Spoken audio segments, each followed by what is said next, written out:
જો વિદ્યાર્થી મિત્રો ધોરણ 11 ચેપ્ટર નંબર 2 એમાં જીના એમસીક્યુના આપણે 2 લેક્ચર બનાવી ચૂક્યા છીએ. એમાં બીજા લેક્ચરમાં પ્રશ્ન નંબર 28 થી 45 સુધી ભણી ગયા હતા. આજે લેક્ચર નંબર 3માં પ્રશ્ન નંબર 46 સુધી ભણી શરૂઆત કરીએ. 46 થી આગળ તો પ્રશ્ન નંબર 46નું વિધાન તમારી સ્ક્રીન ઉપર દેખાય છે કે પરમાણુમાં ઇલેક્ટ્રોનની ઉર્જા En બરાબર -2.178 ગુણ્યા 10⁻18 Z² પ્લસ n/n² જૂલ હોય તો હાઇડ્રોજન પરમાણુમાં ઇલેક્ટ્રોનને n બરાબર 1માંથી n બરાબર 2માં ઉત્તેજિત કરવા માટે જરૂરી તરંગ લંબાઈ શોધો. બોલો, આ દાખલો આપણે કઈ રીતે ગણીશું? તો સૌથી પહેલાં આ દાખલામાં આપણે ડેલ્ટા E બરાબર ડેલ્ટા Eનું સૂત્ર વાપરીશું. તો ડેલ્ટા E બરાબર બોલો શું લખીશું? તો RH ઇન બ્રેકેટ 1/ni²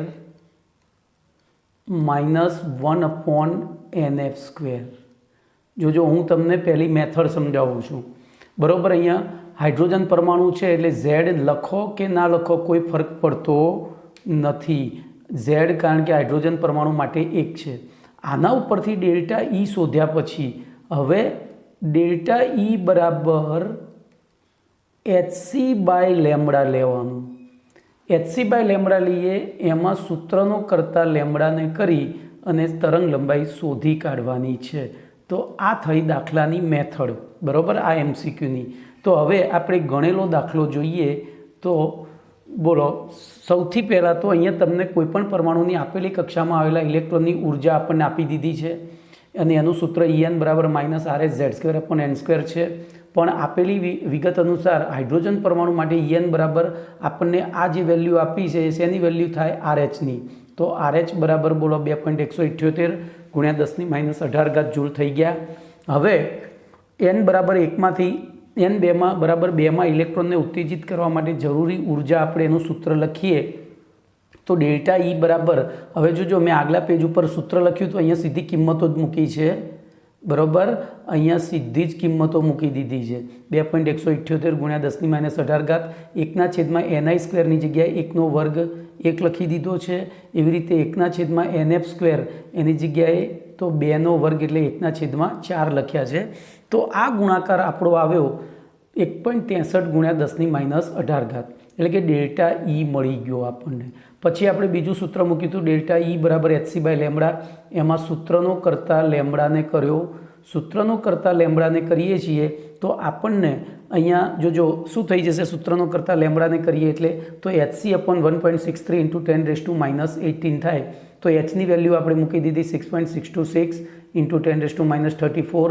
પછી cની લખી, c એટલે પ્રકાશનો વેગ, તો 3 × 10⁸ મીટર/સેકન્ડ. અને છેદમાં આપણે લખી દીધો ડેલ્ટા E એટલે 1.63 ગુણ્યા 10⁻18. તો ફાઇનલ આન્સર આપણો આવ્યો 12.19 ગુણ્યા 10⁻18. હવે એને વૈજ્ઞાનિક અંક પદ્ધતિમાં ફેરવ્યો તો 1.92 ગુણ્યા 10⁻7 મીટર આવ્યો. તો એવો વિકલ્પ 1.219 નહીં, 219. તો એનો નિયર ઇક્વલ જવાબ જો આપણો વિકલ્પ A છે. વિકલ્પ A છે. તો આપણો જવાબ અહીંયા થશે વિકલ્પ A. તો અહીંયા પ્રશ્ન નંબર 46 પૂરો. હવે જોઈશું પ્રશ્ન નંબર 47. પ્રશ્ન નંબર 47નું વિધાન શું છે?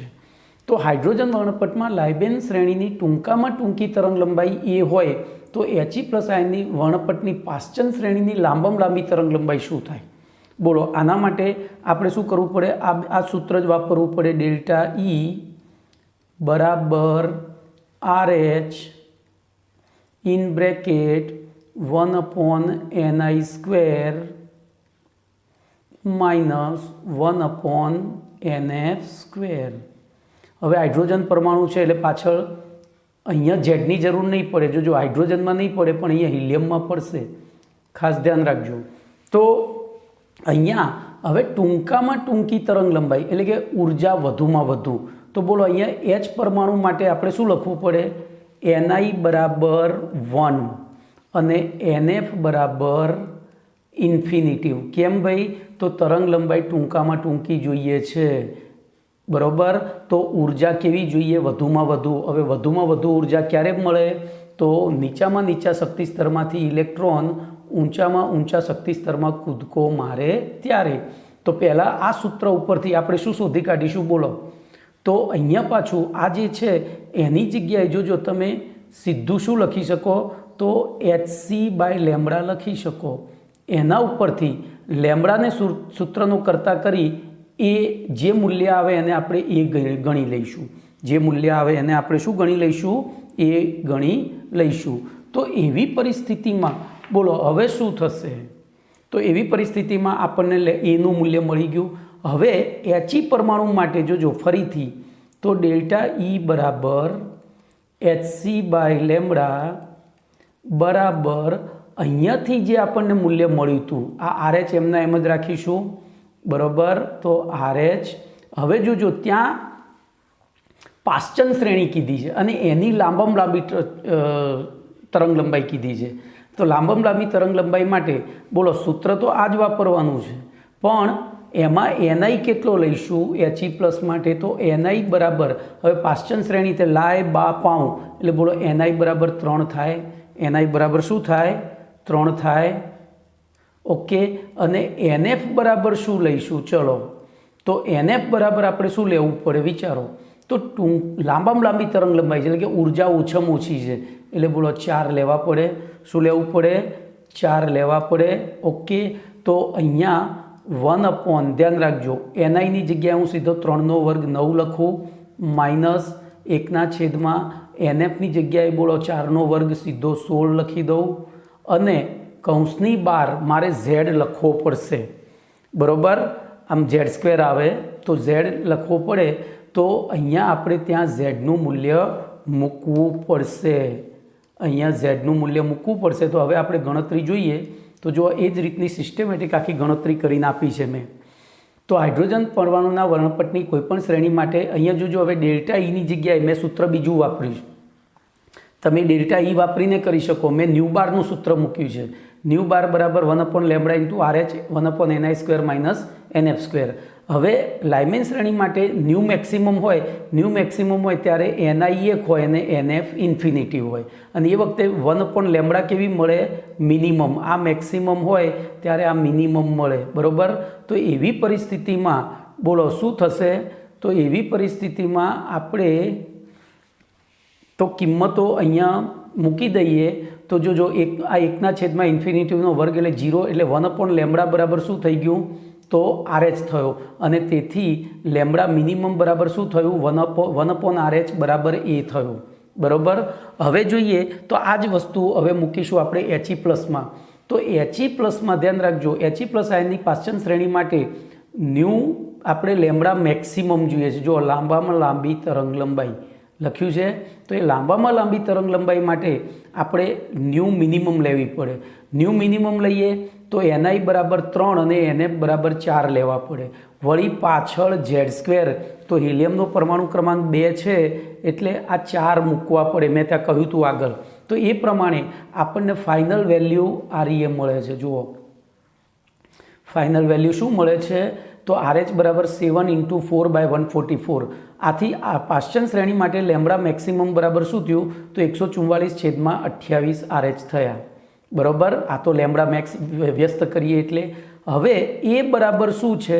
તો 1/RH છે. તો He પ્લસ આયનની પાશ્ચન શ્રેણીમાં આપણે લેમ્બડા મેક્સ બરાબર બોલો 144/28 RH હતા એની જગ્યાએ શું લખી શકીએ? છેદમાં RHની જગ્યાએ એની 1/A લખાય, પણ એ 1/માં આવેલો એ ક્યાં જતો રહે? અંશમાં. ક્યાં જતો રહે? અંશમાં. અને 28 હવે જોજો 44ને 4 વડે ભાગો, 7 વડે ભાગો તો 36 આવે અને 28ને 4 વડે ભાગો. બરાબર. સોરી મારી, તો 144ને 4 વડે ભાગો એટલે 36 આવે, અહીંયા 7 આવે તો 36/7A થાય. અને એવી વેલ્યુ આપણને વિકલ્પ ડીમાં આપી છે. જુઓ તો આપણો વિકલ્પ ડી સાચો થશે. તો અહીંયા પ્રશ્ન નંબર 47 પૂરો. હવે પ્રશ્ન નંબર 48માં આગળ વધીએ. તો પ્રશ્ન નંબર 48નું વિધાન શું છે? જુઓ તો હાઇડ્રોજન વર્ણપટની લાઇમેન શ્રેણીની ટૂંકામાં ટૂંકી તરંગલંબાઈ λ1 હોય, જો એનો જ પ્રશ્ન છે. ત્યાં પાશ્ચન શ્રેણી પૂછી હતી, અહીંયા બામર શ્રેણી પૂછી છે. જો ત્યાં પાશ્ચન શ્રેણી પૂછી હતી, અહીંયા કઈ શ્રેણી પૂછી છે? બામર શ્રેણી. તો આપણે એના એ જ રીતે ત્યાં એ આપ્યો તો ટૂંકામાં ટૂંકી તરંગલંબાઈ, એની જગ્યાએ અહીંયા કઈ આપી છે? λ1 આપ્યું છે. તો આપણે અહીંયા હવે સીધી જ ગણતરી જ જોઈશું, સેમ દાખલો છે એટલે. તો અહીંયા મેં પાછું જુદી રીતે થોડો ગણ્યો છે, તમને પ્રેક્ટિસ થાય એ માટે. તો જો E બરાબર hc/λ અનુસાર શું થશે કહો? હાઇડ્રોજન વર્ણપટની લાઇમેન શ્રેણીની ટૂંકામાં ટૂંકી તરંગલંબાઈ એટલે વધુમાં વધુ ઉર્જા. તો Ni બરાબર 1 અને Nf બરાબર ઇન્ફિનિટી હોય તો ન્યૂ બારના સૂત્રમાં આપણે કિંમતો મૂકીએ તો 1/λ બરાબર RH મળે. પહેલામાં 1/A બરાબર RH મળ્યો હતો. હવે તો E બરાબર hc અનુસાર આપણે He+iની બામર શ્રેણીની વાત કરીએ તો બામર શ્રેણી માટે શું થશે? તો જો ત્યાં લાંબી તરંગલંબાઈ છે તો E બરાબર hc/λ અનુસાર E અને λ એકબીજાના વ્યસ્ત પ્રમાણમાં હોવાથી આપણે તરંગલંબાઈ લાંબી જોઈએ છે તો E ટૂંકી જોઈએ, ઓછી જોઈએ. ઉર્જા ઓછી ક્યારે થાય? તો પાસે સંક્રમણ થાય ત્યારે. તો Ni બરાબર 2 અને Nf બરાબર 3 હોય તો એ વખતે આપણે કિંમતો મૂકીએ આ સૂત્રમાં. જો અહીંયા પણ Z ભૂલતા નહીં, બધા Z ભૂલી જાય છે આ સૂત્રમાં પાછળ. તો Z નહીં પણ Z² એટલે 4 થયા. તો એ પ્રમાણે આપણે કિંમતો મૂકી તો આપણને ફાઇનલી λ2 બરાબર 9 λ1/5 મળે છે. જો આ બધી કિંમતો છેદ હવે તમે જાતે ઉડાડી શકો છો, 8, 9, 10માં ભણીને આવ્યા છો. તો આવો વિકલ્પ આપણી પાસે કઈ જગ્યાએ છે? તો C વિકલ્પ છે. જોઈ લો, C વિકલ્પ છે એટલે આપણો જવાબ થશે C. ચલો એના પછી પ્રશ્ન નંબર 49 જોઈએ. તો 49નું વિધાન શું છે બોલો? તો નીચેના પૈકી ઉર્જાનું કયું મૂલ્ય હાઇડ્રોજન પરમાણુની ઉત્તેજિત અવસ્થા દર્શાવે છે? એકદમ લોજિકલ ક્વેશ્ચન છે, તમે ઈચ્છો તો ફટ લઈને જવાબ આપી શકો. બરોબર, ઉત્તેજિત અવસ્થામાં ઉર્જા દર્શાવે છે. હવે ધ્યાન રાખજો, આપણી પાસે 2 ઓપ્શન છે. અહીંયા એકદમ લોજિકથી જ જવાબ આપવાનો છે. 4 ઓપ્શન છે, એમાંથી આપણે સીધું વિચારીએ તો મુક્ત ઇલેક્ટ્રોનની ઉર્જા કેટલી હોય? બોલો, મુક્ત ઇલેક્ટ્રોનની ઉર્જા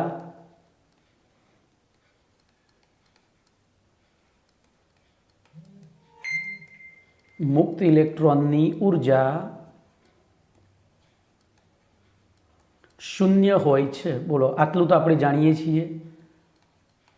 અને બીજું શું જાણીએ છીએ? બોલો, હાઇડ્રોજન પરમાણુની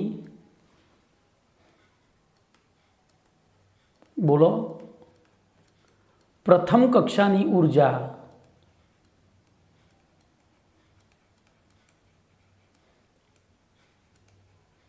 -RH હોય છે. જોજો, અને આ RHના મૂલ્યો જુદા જુદા એકમોમાં જુદા જુદા છે. જેમ કે જૂલમાં લેવું હોય તો જુદું આવે, કિલો કેલરીમાં જુદું આવે, ઇલેક્ટ્રોન વોલ્ટમાં. અને ઇલેક્ટ્રોન વોલ્ટમાં એ મૂલ્ય -3.16 ઇલેક્ટ્રોન વોલ્ટ છે. કેટલું? -3.16. તો જો પ્રથમ કક્ષામાં -3.16 હોય, બરોબર. હવે જેમ કેન્દ્રથી દૂર જાય એમ ઉત્તેજિત થયો તો ઉત્તેજિત થાય, બોલો, ઇલેક્ટ્રોન ઉત્તેજિત થાય તેમ તેની ઉર્જા શું થાય? બોલો, વધે. અને વધે તો અહીંયા આર્ય છે એ 3.16 કરતાં વધે એટલે શું થાય? ઋણ મૂલ્ય, જોજો હો, ઋણ મૂલ્ય ઘટે.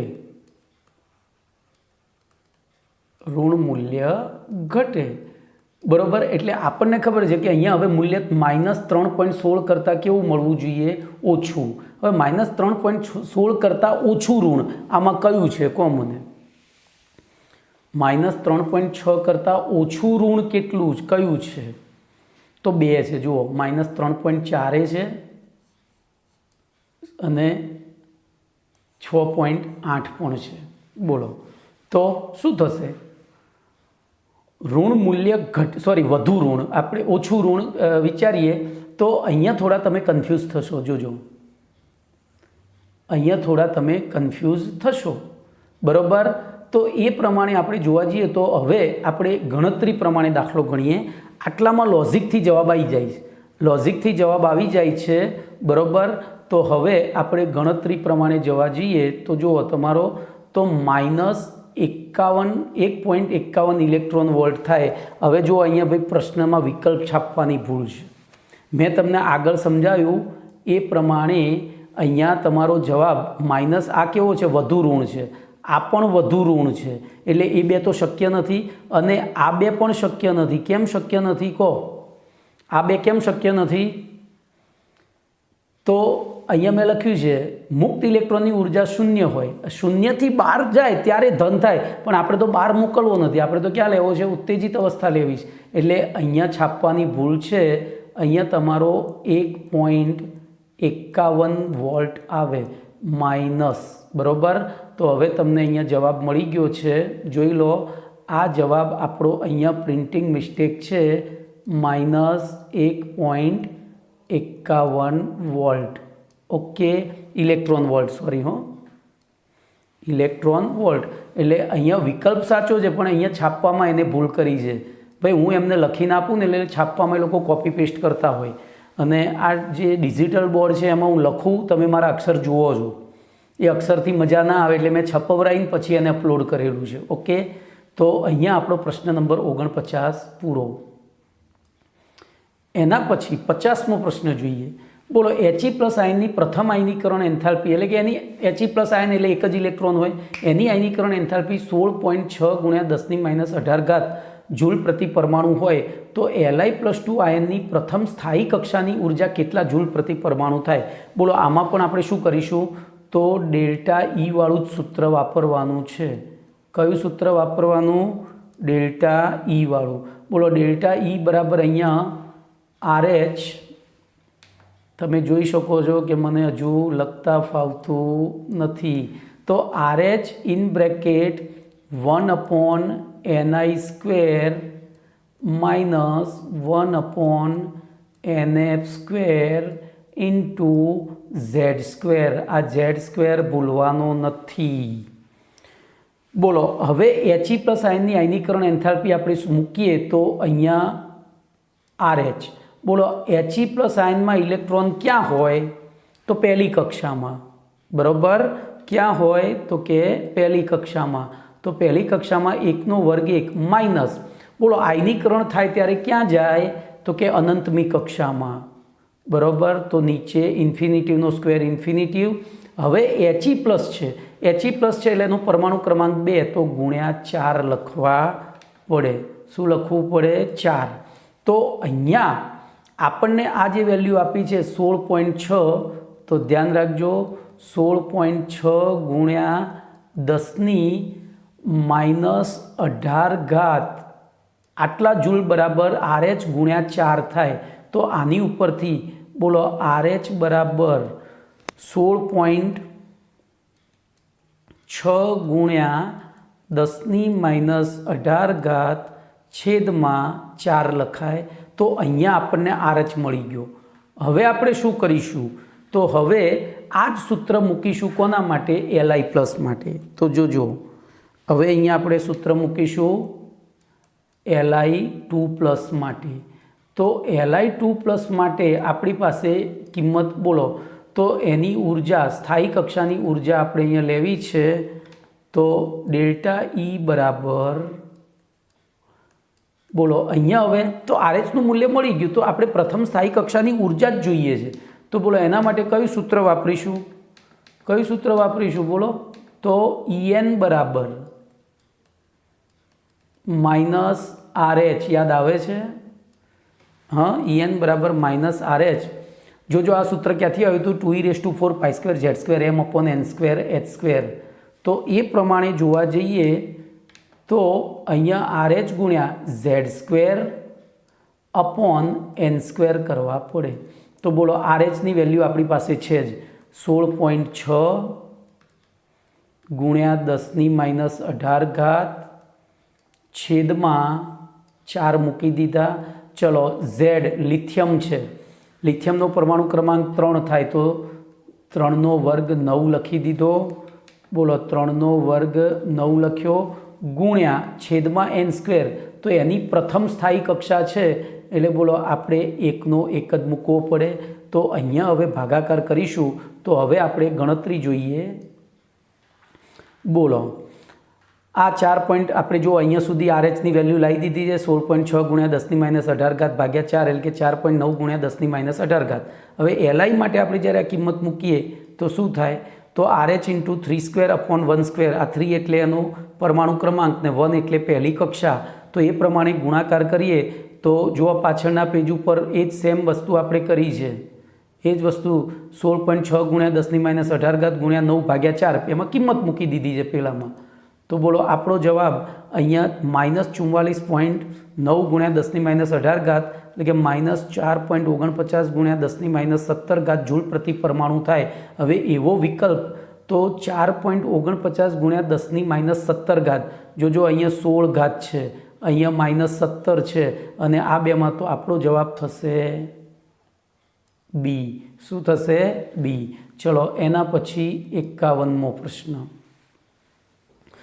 તો હાઇડ્રોજન પરમાણુની ભૂમિ અવસ્થામાં ઇલેક્ટ્રોનની ઉર્જા -13.6 ઇલેક્ટ્રોન વોલ્ટ હોય તો He+ આયનની દ્વિતીય ઉત્તેજિત અવસ્થાની ઉર્જા કેટલી થાય?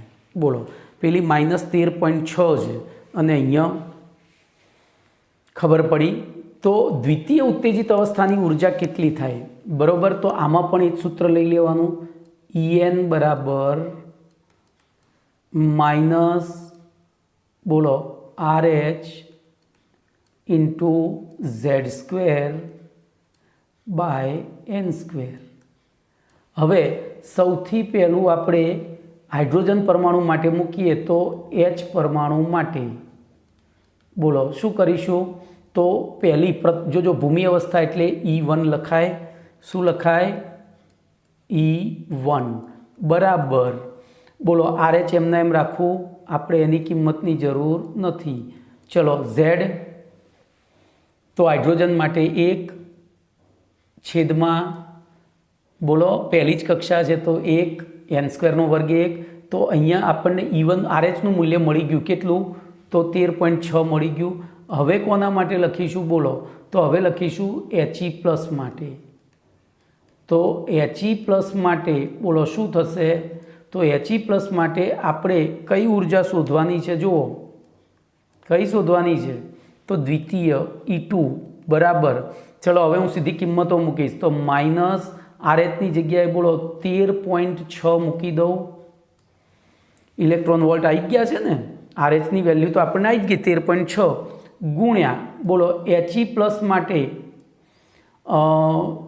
Z કેટલો છે? તો કે 2 છે, તો 2નો વર્ગ 4 છેદમાં બોલો કઈ કક્ષા થશે? તો દ્વિતીય ઉત્તેજિત અવસ્થા। જો અહીંયા તમારી સાથે ચીટિંગ કર્યું છે। He+ની એની અંદર ઇલેક્ટ્રોન ક્યાં આવેલો હોય? પહેલી કક્ષામાં। ઇલેક્ટ્રોન અહીંયા ક્યાં આવેલો હોય? તો 1s માં। બોલો એની દ્વિતીય ઉત્તેજિત અવસ્થા કઈ થાય? તો 2 અને 3, તો આ પહેલી ઉત્તેજિત અવસ્થા થઈ, આ બીજી થઈ। તો આપણે અહીંયા n બરાબર દ્વિતીય ઉત્તેજિત અવસ્થા એટલે બોલો n બરાબર શું મૂકવું પડે? તો n બરાબર 3 મૂકવા પડે। તો 3નો વર્ગ એટલે 9 કરવા પડે, 3નો વર્ગ એટલે 9 કરવા પડે। તો આ ભાગાકાર કરીશું ત્યારે આપણને ફાઇનલ વેલ્યુ, હવે જો ફાઇનલ વેલ્યુ કેવી રીતે લવાય? તો જો હું રાઉન્ડ ઓફ વેલ્યુ કરું તો 4 દુ 8, જો નીચે જે જવાબ આવો જે એની જગ્યાએ ઓછો લખ્યો છે સમજજો। હવે અહીંયા આનો ભાગાકાર કરું તો 6 દુ 12, તો અહીંયા 7 જેવું થાય, 7.3 જેવું બરાબર। પણ નીચે મારો એકચ્યુઅલ જવાબ જે હતો એ 2 કરતાં વધારે હતો, 2 કરતાં વધારે હતો એટલે ઉપરનો જવાબ શું થયો? આપણે 2 જ લીધા છે એટલે ઉપરનો જવાબ વધારે આવ્યો, આપણે નીચે છેદ ઓછો લીધો તો વધારે આવ્યો। તો વધારે આવ્યો તો ઓછો કયો હોવો જોઈએ? તો અહીંયા એવી ઓછી વેલ્યુ બોલો આરીએ છે। તો હવે આપણે ગણતરી જોઈએ, બોલો આવી ગયો એક્ઝેક્ટ એજ। તો કોઈપણ પરમાણુની કોઈપણ કક્ષાની ઉર્જા En બરાબર -RH ઇન્ટુ Z²/n² હોય છે. આથી હાઇડ્રોજન પરમાણુની ભૂમિ અવસ્થા માટે E1 બરાબર -13.6 eV બરાબર -RH ઇન્ટુ 1/1² એટલે ટૂંકમાં આ 13.6 -eV બરાબર શું થયું -RH, એટલે કે RHની વેલ્યુ 13.6 થઈ. હવે આની દ્વિતીય બોલો એની ઉર્જા તો દ્વિતીય ઉત્તેજિત અવસ્થા એટલે મેં સમજાવ્યું એમ અહીંયા E3 લખવા પડે. E3 લખો તો ઉપર Z માટે હિલિયમ છે એટલે 4 અને છેદમાં એટલે કે 2 નો વર્ગ 4 અને છેદમાં 3 નો વર્ગ 9. તો આપણો ફાઇનલ જવાબ 6.04 ગુણ્યા એટલે ઇલેક્ટ્રોન વોલ્ટ આવે, એટલે કે સાચો જવાબ આપણો C છે. ચલો એના પછી તો 52મો પ્રશ્ન જોઈએ. 3s અને 2p કક્ષકમાં આવેલા ગોલીય નોડની સંખ્યા અનુક્રમે કેટલી હોય? તો જોજો આપણને ખબર છે કોઈ પણ કક્ષકમાં આવેલા, તો લખીશું કોઈ પણ કક્ષકમાં આવેલા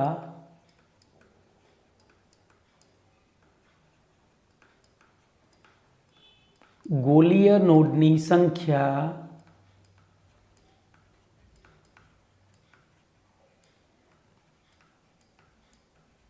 બોલો કેટલી હોય? તો n-l-1 જેટલી.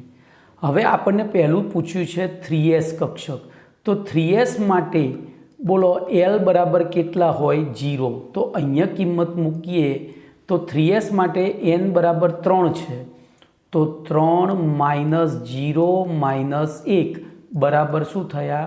2. ચલો એવી રીતે બીજી પૂછી છે 2p માટે. બીજી કોના માટે પૂછી છે? 2p માટે. તો 2p માટે બોલો n બરાબર 2 અને l બરાબર કેટલા થાય જુઓ? તો 1 થાય.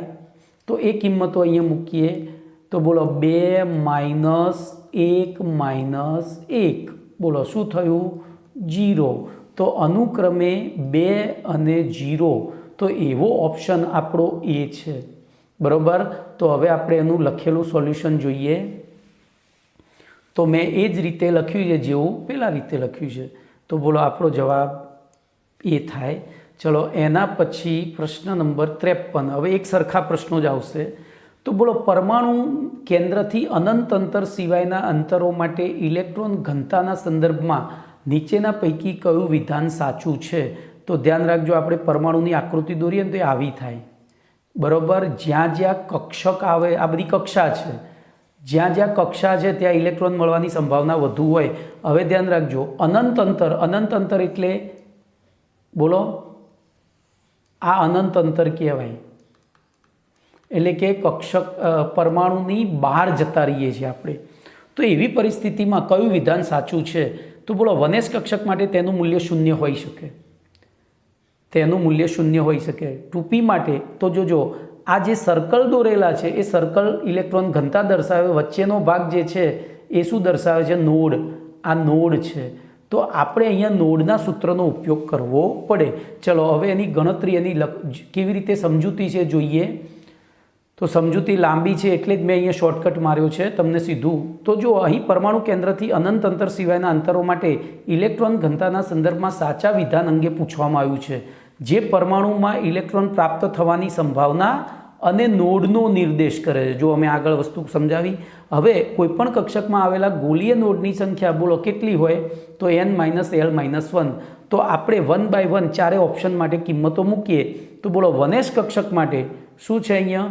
તો 1s કક્ષકમાં આવેલા ગોલીય નોડની સંખ્યા બોલો કેટલી થાય? 0 થાય, જે દર્શાવે છે કે 1s કક્ષકમાં ગોલીય નોડની સંખ્યા 0 છે. એટલે કે 1s કક્ષકમાં ઇલેક્ટ્રોન ઘનતાનું મૂલ્ય 0. જોજો ગોલીય નોડની સંખ્યા 0 છે, એટલે કે ઇલેક્ટ્રોન ન મળી આવવાની સંભાવનાવાળું મૂલ્ય 0 છે એમ. એટલે કે મળી આવવાની સંભાવના 100% છે. એનો મતલબ કે 1s કક્ષકમાં ઇલેક્ટ્રોન ઘનતાનું મૂલ્ય 0 હોઈ શકતું નથી. તો બોલો આપણું પહેલું વિધાન શું થયું? તો ખોટું થયું. કેમ ખોટું થયું? તો અહીંયા ઘનતા 0 કીધી છે. ઘનતા 0 એટલે નોડ, પણ અહીંયા તો નોડની સંખ્યા કેવી છે? 0 છે.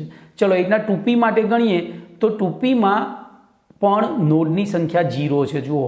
અને હવે ત્યાં વિધાન શું લખ્યું છે કે તેના માટે એનું મૂલ્ય ઋણ હોઈ શકે. તો નોડની સંખ્યા 0 છે એનો મતલબ કે ઇલેક્ટ્રોનની ઘનતા 0 કે ઋણ હોઈ શકે નહીં. તો આ વિધાન પણ ખોટું છે. ચલો એનાથી આગળ જઈએ. તો 3p કક્ષક માટે તેનું મૂલ્ય 0 હોઈ શકે. તો બોલો 3p કક્ષક માટે આપણે નોડની સંખ્યા, તો એક નોડ છે એનો મતલબ કે ત્યાં ઇલેક્ટ્રોનની ઘનતા 0 હોઈ શકે. તો બોલો આ વિધાન સાચું થયું.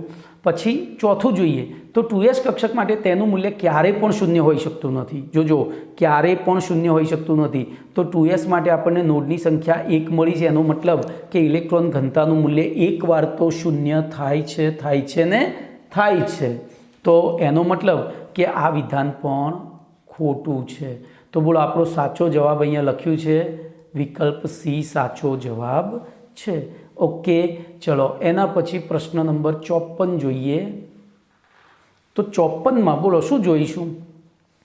તો અહીંયા તમને Feના 3 સમસ્થાનિકો આપ્યા છે, એમનું કુદરતમાં પ્રમાણ આપ્યું છે અને પછી તમને એનું સરેરાશ પરમાણ્વીય દળ. તો એકચ્યુઅલી આ પહેલા પાઠને સંલગ્ન દાખલો છે. તો જોજો અહીંયા આપણે શું કરી શકીએ બોલો? તો Feનું સરેરાશ દળ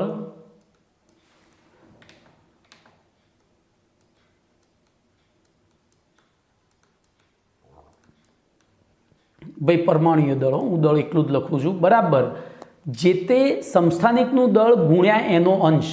તો જોજો પહેલા સમસ્થાનિકનું દળ 54 છે, જુઓ 54. હવે જોજો અહીંયા તમને ટકા આપ્યા છે, ટકા 5 આપ્યા છે, તો અંશ શું થાય? 0.05 થાય. કોઈ પણ ટકાને 100 વડે ભાગો એટલે એનો અંશ થાય. ચલો વત્તા, બોલો બીજા કૌંસમાં શું લખીશું? તો 56 ગુણ્યા, બોલો શું થાય? તો 0.9. ચલો ત્રીજા કૌંસમાં શું લખીશું? તો 57 ગુણ્યા 0.05. જોજો 5% છે એટલે 100 વડે ભાગ્યા તો 0.5. હવે આનો ગુણાકાર કરીએ, ધ્યાન રાખજો. આ બધું શીખવાનું છે ને, કેલ્સી નથી વાપરવાનું. જવાબ તો હું તમને ગણીને આપી દઈશ, એનો સવાલ નથી, જે છે શીખવાનું છે. તો 54 ગુણ્યા 0.05 એટલે આને શું કરાય બોલો? 0.05 એટલે અડધો થયો. અડધો પણ અડધાને પાછું કેટલા વડે ભાગ્યો છે? 10 વડે. તો 54ના અડધા 27, 27ને 10 વડે ભાગીએ એટલે અહીંયા કેટલા થાય? 2.7 થાય. જોજો અહીંયા સમજો, 54 ગુણ્યા 0.5 છેદમાં હું હજુ 10 લખી દઉં.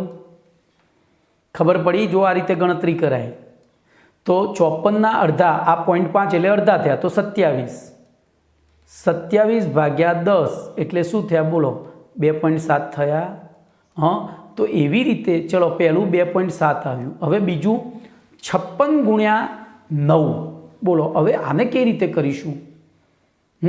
તો 9 એકાનો ઘડિયો બોલવાનો. 9 એકા 9, 9 તરી એટલે 9 ચોક 36, 9 પંચા 45, 9 ચોક 9 છક 54. બોલો હવે તો આને આપણે જોજો બીજી રીતે શીખવાડું. તો 56 ગુણ્યા, જોજો આ 9 છે એની જગ્યાએ હું 9ના છેદમાં 10 કરી શકું, 0.9 છે, તો ગુણ્યા 10, જોજો એટલે કે 560. એમાંથી 56 ગયા. કેમ? તો આપણે તો 9 વડે જ ગુણવાના હતા ને. તો બોલો થઈ ગયા 504 થયા અને પાછા 10 વડે ભાગવાના છે. તો આ મૂલ્ય થયું 50.4. કેટલું થયું? 50.4. ચલો ફરીથી હવે 57 ગુણ્યા 0.5. તો આની જેમ લવાય. બોલો 57ના અડધા, 58ના અડધા કેટલા થાય? તો 54ના અડધા 27, 56ના અડધા 28. તો 56ના અડધા 28, આપણે તો 57 જોઈએ છે. તો બોલો અહીંયા હું 228.5 લઈ શકું અને એમાં પાછું મીંડું ઉડાડું એટલે એક મીંડું અહીંયા ખસી જાય. ખબર પડી? આ કેન્સલ થઈ જાય. તો હવે સરવાળો કરીએ. બોલો શું થશે? 2.70 વત્તા 50.4 વત્તા 2.85 વત્તા 2.85 બોલો કરો સરવાળો, તો ઉપરથી 5 એમના એમ રહ્યા, 7 ને 4 11, 11 ને 8 19નો 9 વધી 1, તો 5 ને 5 2 ને 2 4 ને 1 5, 2 ને 2 4 ને 1 5 થયા, અહીંયા પોઈન્ટ આવી જશે અને આગળ પાંચડો એમના એમ, તો બોલો 55.95 જવાબ થયો. વગર કેલ્સી આપણે એક્ઝેક્ટ જવાબ લાવ્યા છીએ. તો હવે ગણતરી જોઈ લો. એ જ વસ્તુ કરી છે, મેં બીજું કશું કર્યું નથી. આમાં મૂલ્યો લખ્યા નથી, સીધું જ જવાબ લાઈન મૂકી દીધો છે. અહીંયા તમને મૂલ્યો જોજો, અહીંયા મૂલ્ય કેટલું આવે, આના અડધા એટલે 2.7 આવે. ચલો અહીંયા કેટલા આવ્યા હતા, તો જો યાદ કરો, તો 504 એટલે કે 50.4 આવ્યા હતા, 50.4. બોલો અહીંયા કેટલા આવ્યા હતા, તો 2.85. આ ત્રણેયનો સરવાળો કરો એટલે તમારો જવાબ 55.95 થઈ જાય. કેટલો થઈ જાય, 55.95. ચલો એના પછીનો પ્રશ્ન જોઈએ. તો હાઇડ્રોજન પરમાણુની બોરની ત્રિજ્યા A0 હોય તો તે બોરની બીજી કક્ષામાં ઇલેક્ટ્રોનની ગતિ ઉર્જા કેટલી? ભાઈ હવે એક આખો થિયરિટિકલ દાખલો છે, એટલે હું આને અહીંયા ગણવા બેસીશ તો બહુ સમય બગડશે. તો આપણે જે ગણેલો છે એને જ હું સમજાવવાનો પ્રયત્ન કરું છું. તો સીધું જ આપણે આગળ પ્રયત્ન વધીએ તો જોજો. બોલો બોરની અભિધારણા મુજબ, ધ્યાનથી જોજો, તો બોરની અભિધારણા મુજબ બોલો માન્ય કક્ષામાં ભ્રમણ કરતા ઇલેક્ટ્રોનનું કોણીય વેગમાન mvr બરાબર nh/2π હોય છે. બોલો એમાં સૂત્રનું કરતા વેગને કરીએ તો વેગ v બરાબર nh/2π mr થાય. હવે ઇલેક્ટ્રોનની ગતિ ઉર્જા પાછી હાફ mv² પ્રમાણે મેં અહીંયા સીધું જોજો, અહીંયા એકચ્યુઅલી મારે લખવું જોઈએ શું, તો ગતિ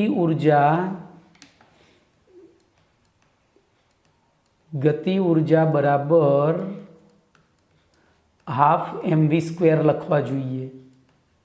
આ સૂત્ર છે, એની જગ્યાએ મેં શું લખ્યું છે, mv²/½ જુઓ છે, એટલે આપણે બહુ ઇશ્યુ રહે નહીં. હવે આ mv²/½ મૂલ્ય, આથી ગતિ ઉર્જા જોજો, અહીંયા આપણે ગતિ ઉર્જામાં આ વીનું મૂલ્ય આ રીતે મૂલ્ય મૂકી દેવાનું. આ ગતિ ઉર્જામાં v² છે તો એમના એમ રાખ્યો. બોલો v²ની જગ્યાએ શું કર્યું, તો જુઓ, તો nh/2π mr² બાય આ 2 પાછો એમના એમ રહ્યો. ઓકે, અને એનું આપણે સાદું રૂપ આપ્યું તો શું થયું, તો બોલો n² n², h². હવે આ એમ કૌંસની બહાર છે ને આ અંદર છે, આ છેદમાં છે પણ એનો વર્ગ છે, એટલે બોલો આ ઉડી જશે અને આની 1 ઘાત રહેશે. તો અહીંયા 8π, 4 2નો વર્ગ 4, અને પાછો આ છેદમાંથી ઉપર આવ્યો એટલે 8π થઈ ગયા, અને 8 થયા, અને આ π², પછી m એક જ રહ્યો અને r² એમના એમ. હવે તો આપણને આ શું મળી ગયું, ગતિ ઉર્જા મળી ગઈ. જુઓ હવે કોઈપણ પરમાણુની કોઈપણ કક્ષાની ત્રિજ્યાનું સૂત્ર, કારણ કે આપણે ગતિ ઉર્જા શોધવી છે ને, બરોબર, તો બીજી કક્ષામાં ગતિ ઉર્જા શોધવાની છે. આ તો આપણે હજુ એનો પાયો તૈયાર કરી રહ્યા છીએ. તો શું થશે, બોલો Rn બરાબર R0 × n²/z² માં an, હવે Rnની જગ્યાએ an અને A0 × n²/z મૂકી શકીએ. આથી હાઇડ્રોજન પરમાણુની બોરની બીજી કક્ષાની ત્રિજ્યા A2 બરાબર A0 × n² અને A0 × 4 થાય. પણ આ જે મૂલ્ય છે આપણને શેનું મળ્યું હતું, A0નું. તો A0 × 4ની જગ્યાએ તો 4 એમના એમ રાખી અને આ મૂલ્ય આપણે મૂકી દીધું. જુઓ n² h², બરોબર, ખબર પડી. n ક્યાં જતો રહ્યો ભાઈ,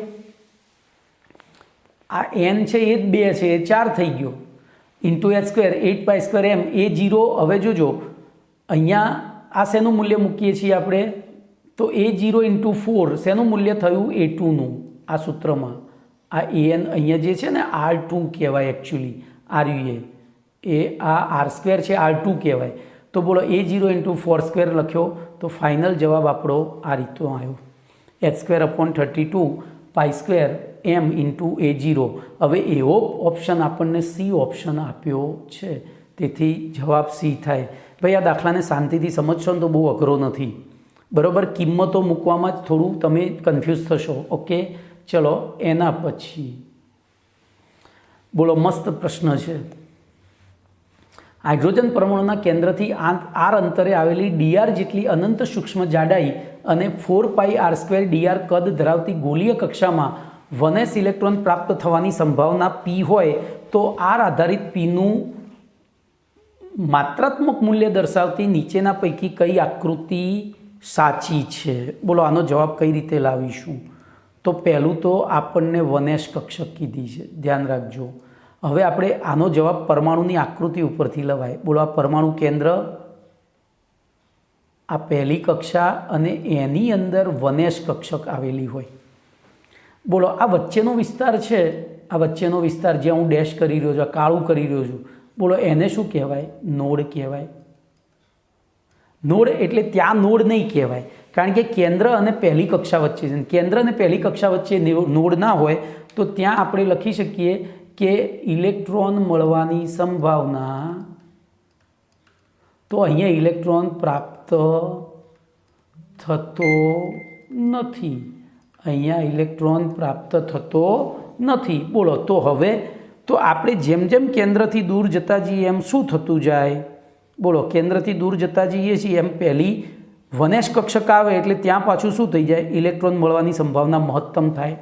તો કેન્દ્રની નજીક ઇલેક્ટ્રોન મળવાની સંભાવના 0 છે, પછી એ મહત્તમ થઈ, પછી પાછી ઘટે. કેમ? તો બીજી કક્ષા અને પહેલી કક્ષાની વચ્ચે, ધ્યાન રાખજો, આ બીજી કક્ષા અને પહેલીની કક્ષાની વચ્ચે આ જે વિસ્તાર છે ત્યાં નોડ આવે. તો બોલો, હવે આમાંથી કઈ આકૃતિ ત્યાં લાગુ પડે? તો બોલો, પહેલી ના લાગુ પડે. કેમ? તો કેન્દ્રનું અંતર 0 હતું ત્યારે આ પી મહત્તમ છે, પછી આ લાગુ ના પડે, કારણ કે આ એટલા માટે લાગુ ના પડે કે અહીંયા ઇલેક્ટ્રોન મળવાની સંભાવના એકદમ નિયમિત રીતે વધતી નથી. નિયમિત રીતે નહીં, પહેલાં એકદમ ઝડપથી વધે, પછી મહત્તમ થાય ને ઝડપથી ઘટે છે, એટલે આવો આલેખ પણ ના મળે. બોલો, આમાં તો શૂન્ય સમયે પાછી મહત્તમ બતાવી છે, જુઓ અહીંયા, બરાબર, તો આ પણ ના મળે. તો જવાબ આપણો શું થાય? ડી થાય. આવું થોડી બુદ્ધિ દોડાવીએ ને તો જવાબ આવી જાય ભાઈ, બરાબર. તો જોઈએ હવે લખાણમાં શું લખ્યું છે. બોલો, હું બોલ્યો એ જ લખ્યું છે. તો પરમાણુ કેન્દ્રમાં ઇલેક્ટ્રોન પ્રાપ્ત થવાની સંભાવના 0 હોય છે અને કેન્દ્રથી અંતર વધે તેમ ઇલેક્ટ્રોન પ્રાપ્ત થવાની સંભાવના વધીને મહત્તમ બને છે. ત્યારે તે પ્રથમ કક્ષામાં આવેલી 1s કક્ષકનો નિર્દેશ કરે છે. ત્યાર પછી કેન્દ્રથી અંતર વધે તેમ ઇલેક્ટ્રોન પ્રાપ્ત થવાની સંભાવના ઘટીને પાછી શું થાય છે? 0 બને છે, જે પ્રથમ અને દ્વિતીય કક્ષા વચ્ચે આવેલા નોડનો નિર્દેશ કરે છે. આથી આપેલા પૈકી વિકલ્પ ડીમાં આપેલો આલેખ સાચો છે. ચલો, એના પછી 57મો પ્રશ્ન જોઈએ. તો હાઇડ્રોજન પરમાણુની ભૂમિ અવસ્થાની ઇલેક્ટ્રોન ઉર્જા 13.6 ઇલેક્ટ્રોન વોલ્ટ હોય તો તેની દ્વિતીય અવસ્થાની ઇલેક્ટ્રોન ઉર્જા કેટલી થશે? બોલો, આ પ્રશ્ન ફરીથી આવ્યો. પણ ત્યાં શું હતું? અહીંયા હાઇડ્રોજન માટે ગણતરી છે, ત્યાં હાઇડ્રોજનની આપી હતી ને હિલિયમની પૂછી હતી. તો જોઈએ, તો હું તમને એટલું શીખવાડવા માગું છું કે આ પ્રશ્નોને તમે દિલથી તૈયાર કરશો, સમજશો, તો લગભગ તમને નુકસાન નહીં જાય જીનીટમાં, બરાબર. તો હવે આમાં સીધી ગણતરી છે ને આગળ આવી ગયેલું છે, એટલે આપણે સીધા જ તો જુઓ, કોઈપણ પરમાણુની એનમી કક્ષામાં ઇલેક્ટ્રોનની ઉર્જા ઈએનનું સૂત્ર આપણને ખબર જ છે, -RH × Z² તો હાઇડ્રોજન પરમાણુની પ્રથમ કક્ષાની ઉર્જા આપણે લઈ લઈએ તો E1 બરાબર -RH. હવે Z બરાબર 1 છે ને N બરાબર 1 છે, એટલે સીધું જ RH બરાબર 13.6 થઈ ગયો. RH બરાબર શું થયું? ધ્યાનથી જોજો, અહીંયા RH બરાબર -13.6 થાય, કારણ કે -RH બરાબર 13.6 છે. તો આપણે અહીંયા મૂકી દીધું RH બરાબર -13.6. હવે હાઇડ્રોજન પરમાણુની દ્વિતીય ઉત્તેજિત અવસ્થા એટલે કે N બરાબર 3. ત્યાં જોજો, અહીંયા હાઇડ્રોજનની દ્વિતીય કીધી છે, ત્યાં હિલિયમની દ્વિતીય કીધી હતી. તો હવે આપણે સીધું જ E3નું સૂત્ર મૂકવાનું. E3 બરાબર -RH. હવે જોજો, Z એટલે હાઇડ્રોજન માટે 1 છે ને આ 9 છે, 3નો વર્ગ 9 થાય.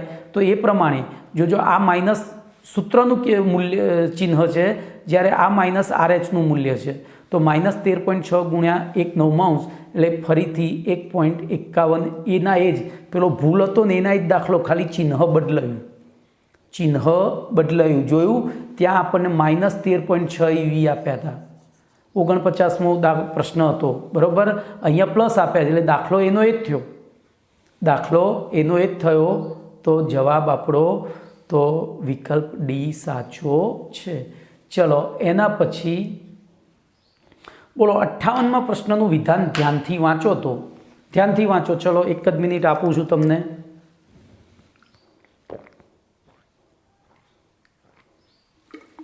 બોલો શું થશે? તો 25 ગ્રામ દળ ધરાવતા એક કણની અવકાશમાં સ્થાનની અનિશ્ચિતતા. તો જોજો અહીંયા આપણે છે ને સીધી કિંમતો મૂકીએ. m બરાબર 25 ગ્રામ. પછી અવકાશમાં સ્થાનની અનિશ્ચિતતા. બોલો ડેલ્ટા x બરાબર બોલો કેટલી આપી છે? 10⁻5 મીટર. કેટલી આપી છે? 10⁻5 મીટર. ચલો પછી તો વેગની અનિશ્ચિતતા શોધવી છે v. બોલો શેની અનિશ્ચિતતા શોધવી છે? વેગની, એટલે કે ડેલ્ટા v શોધવું છે. શું શોધવું છે? બરાબર કેટલા? તો બોલો અહીંયા હાઇઝનબર્ગના અનિશ્ચિતતાના સિદ્ધાંતનો ઉપયોગ કરીએ. Delta x into delta p. હવે જો ડેલ્ટા p બરાબર શું થાય? m delta v. એટલે હું અહીંયા જ ડેલ્ટા x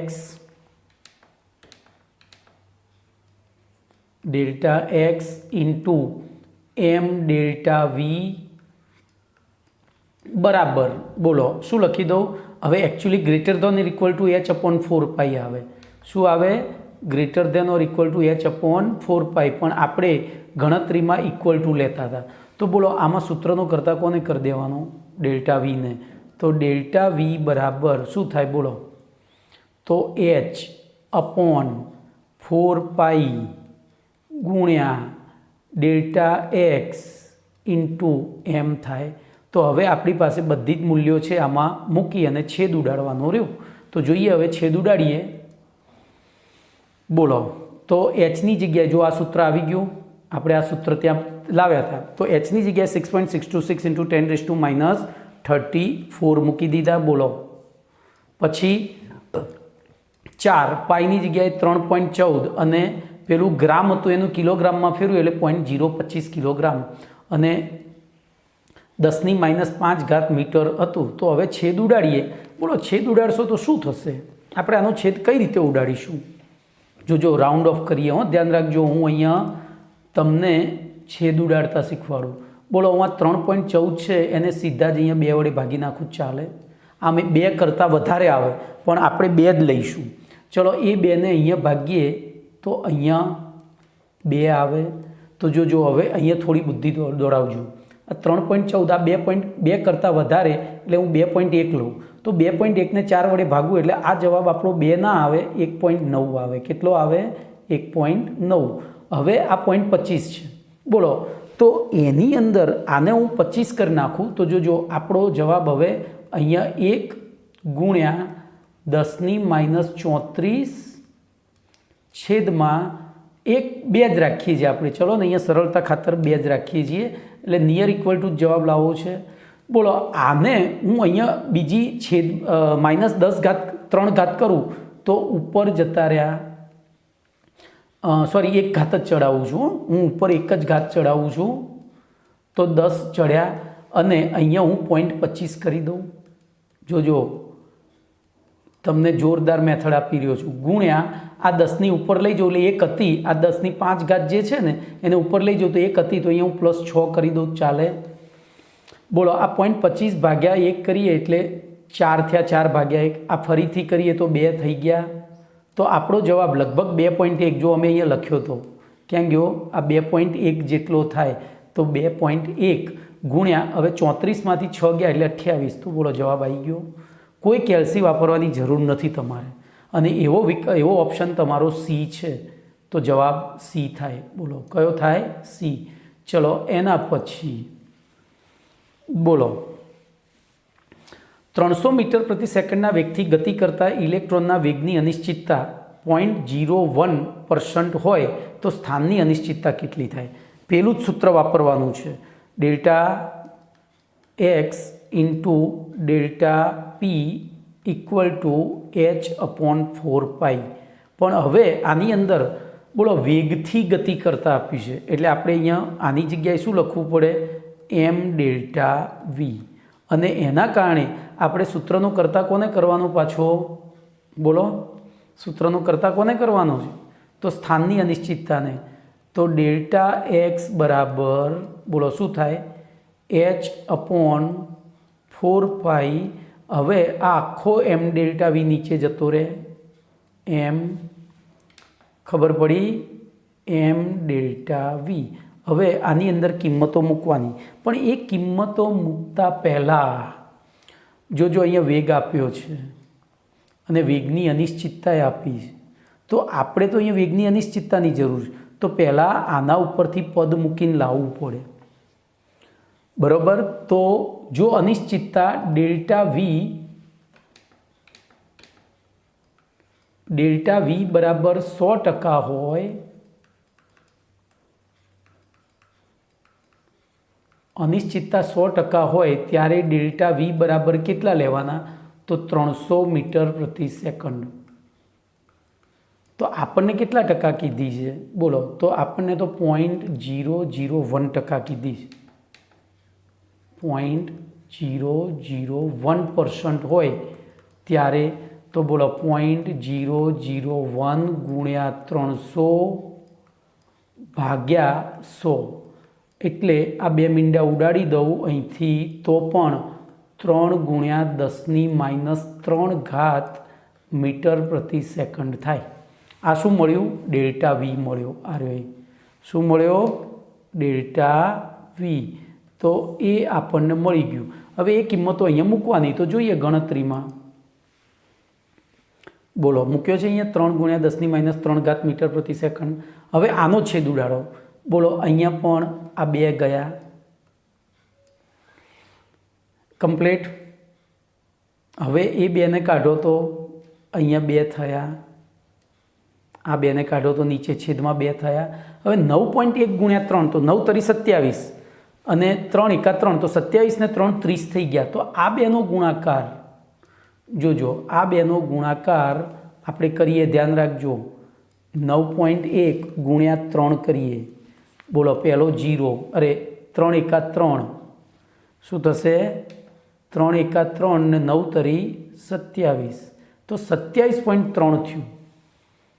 હવે કોઈપણ વસ્તુને 1 ને 27.3 વડે ભાગીએ એટલે આપણો જવાબ લગભગ 3.5, કારણ કે 33 વડે ભાગીએ ત્યારે 3 આવે છે, 33 વડે ભાગીએ ત્યારે 3 આવે, તો આ 3.5ની આસપાસ, એટલે કે 4ની આસપાસ જેવો થાય. સમજ્યા, કેટલો થાય, 3.4, 5થી વધારે અને 4થી ઓછો થાય. ધ્યાન એ રાખજો, આ બેનો ગુણાકાર આટલો થયો. હવે 1/27.3 લઈએ તો જોજો, 1/33.3 હતા એટલે 3 હતા, તો આ તો વધારે થાય, 27 છે એટલે. તો લોજિક દોડાવીએ તો આપણો જવાબ જો અહીંયા 3 લઈએ તો 1.5 આવે, પણ આપણે તો અહીંયા લેવો પડે 3થી વધારે, તો 1.5 કરતાં વધારે વેલ્યુ આમાં કઈ છે જોઈ લો. તો 1.5 કરતાં મોટી વેલ્યુ આ છે, ખબર પડી, આ રીતે જવાબ લવાય. 1.5 કરતાં મોટી વેલ્યુ આ રીતે છે. પાછળ પછી ઘાત ચેક કરી લેવાની, ઘાત તો જો કે બધામાં -2 છે એટલે આપણો જવાબ એ થાય. ઓકે, ચલો એના પછી 60મો પ્રશ્ન જોઈએ. તો 60 મીટર પ્રતિ સેકન્ડના વેગથી ગતિ કરતા ઇલેક્ટ્રોનના વેગની અનિશ્ચિતતા બોલો 0.005 હોય તો એ સેમ દાખલો છે, તો આપણે હવે એની ગણતરી સીધી જોઈશું. બોલો અહીંયા આ 0.03 મીટર કરી નાખ્યા, બરોબર, બરોબર. તો સ્થાનની અનિશ્ચિતતા માટે સેમ દાખલો છે. બોલો ડેલ્ટા વી આપણે કેટલા કરી નાખ્યા, 0.03. કેમ, તો 100 એ 600 તો 0.05 એ કેટલા, 005 એ કેટલા, તો બોલો 0.005 ગુણ્યા 600 ભાગ્યા 100, તો 2 મીંડા ગયા અને 6.35 એટલે 0.3 થયા, 0.3, અને 0.3 આપણે અહીંયા મૂકી દીધા જુઓ. ઓકે, તો હવે તો બાકીનો તો બધું એનું એ છે, તમે છેદ ઉડાડો. બોલો અહીંથી આ ઉડાડ્યો તો અહીંયા 2 થયા, આ અહીંથી ઉડાડ્યા તો અહીંયા નીચે 2 થયા, અને આ 9 તરી 27 તો એના એ જ વેલ્યુ આવે જુઓ. પણ અહીંયા ખાલી શું બદલાશે, ઘાત બદલાઈશ. તો તો બોલો એવો જવાબ આપણો 1.92 ગુણ્યા 10⁻³ છે। તો મિત્રો આટલે સુધી રાખું છું, સમયની મર્યાદાને ધ્યાનમાં રાખતા બીજું નેક્સ્ટ ટાઈમ। ઓકે, તો બરાબર સમજીને કરજો બેટા, બરાબર સમજીને કરજો તો વાંધો નહીં આવે, બાકી મુશ્કેલી પડશે।